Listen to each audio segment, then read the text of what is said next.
Welcome everyone to Weekly News and IDW with Major Tidbits, and the topic for this video is Iglesia ni Cristo magmamarcha para kay Sara. Inanunsyo ng Iglesia ni Cristo, a huge Christian denomination in the Philippines, ang isang marcha at rally laban sa mga impeachment complaints na if nagkatotoo ay gagawin nila laban kay VP Sara Duterte. Ayon sa opisyal na pahayag ng Iglesia ni Cristo, pabor sila sa isang leaked text message ni PBBM na huwag nang isulong ang impeachment cases ni VP Sara Duterte sa Kongreso.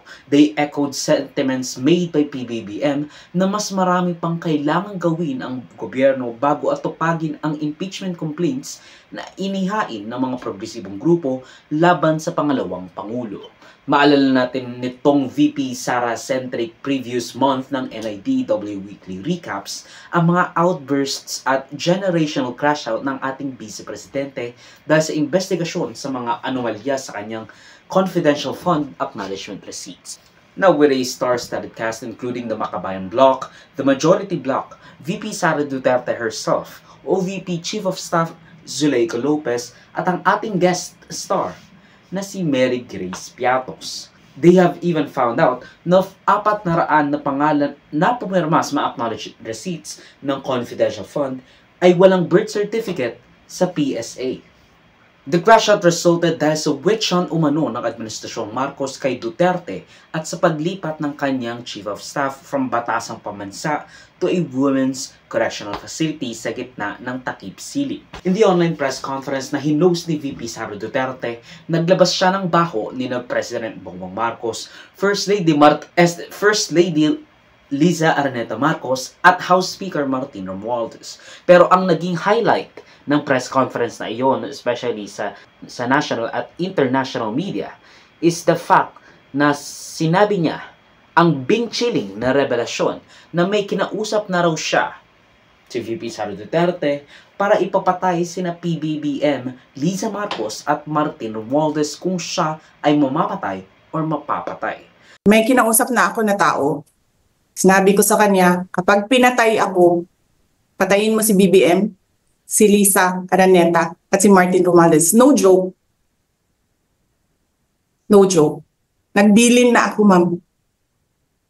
Pag namatay ako, sabi ko, huwag ka tumigil hanggang hindi mo mapatay sila. And then he said yes. Now, she also likened herself to former Senator Aquino Jr. dahil hindi raw papayagan ng mga Pilipino ang mga banta sa kanyang buhay at libertad. Ganyan kriminal na pagtatangka, hindi dapat pinapapit ang pass. Yan ay aking papalagaan, sabi ni PBBM. Oo. Diba? Pumalag nga yung buong bayan nung pinatay ng pamilya nila si Benigno Aquino Jr. Na kinondenan ng mga Aquino saying, ala Will Smith, keep my Tito name out your fucking mouth! na pinatawan si VP Duterte ng mga progresibong grupo ng dalawang reklamo ng impeachment complaint dahil sa kanyang mga maanumalyang umanong gawa patungkol sa confidential funds, specifically betrayal of public trust sa pangunguna ng Makabayan Bloc's Representative Franz Castro, Raul Manuel at Arlene Brosas sa unang side, at of course Laila de Lima, the Magdalo Party, and whatever progressive groups on the other. Ang sabi ni VP Duterte, gusto niyang tapusin ang kanyang termino at matagal niya nang ine-expect yung ganitong witch hunt kuno.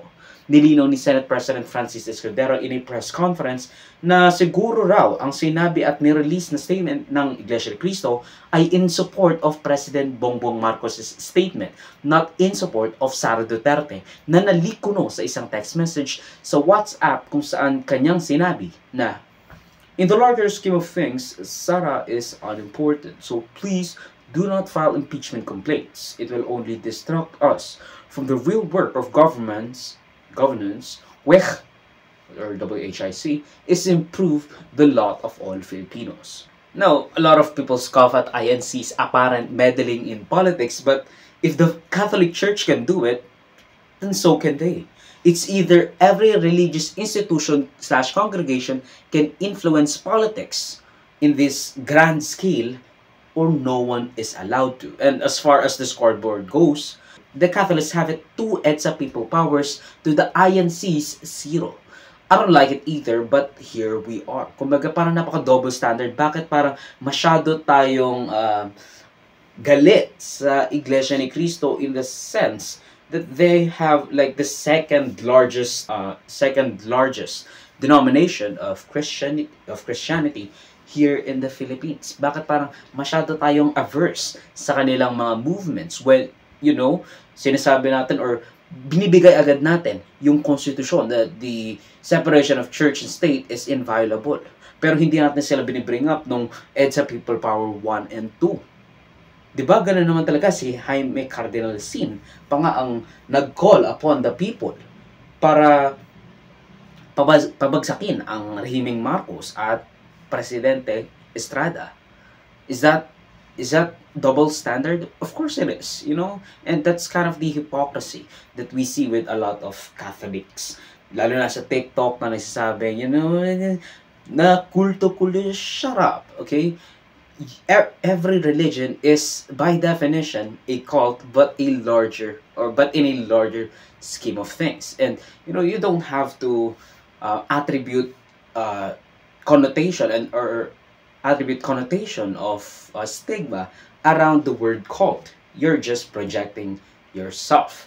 You can watch my previous NIDW recap number 80 para sa full text scoffing at scrutinizing ng inyong lingkod ukol sa mga impeachment complaints laban kay Duterte, especially dun sa kunyaring leak ni Marcos na text message. Ang video clip na ito ay galing sa aking series na News Worthy Recap. Check the entire video for the complete weekly news recap and subscribe to the channel to be kept up to date sa mga local at global news na I'll make sure would be interesting to you particularly. Di ko alam yung name mo pero you should subscribe. You Muhammad Smith? I don't fucking know. John Smith? Salamat sa manonood mga kabayan. For me, like, subscribe, follow my links in socials and avoid shows that would be linked down below.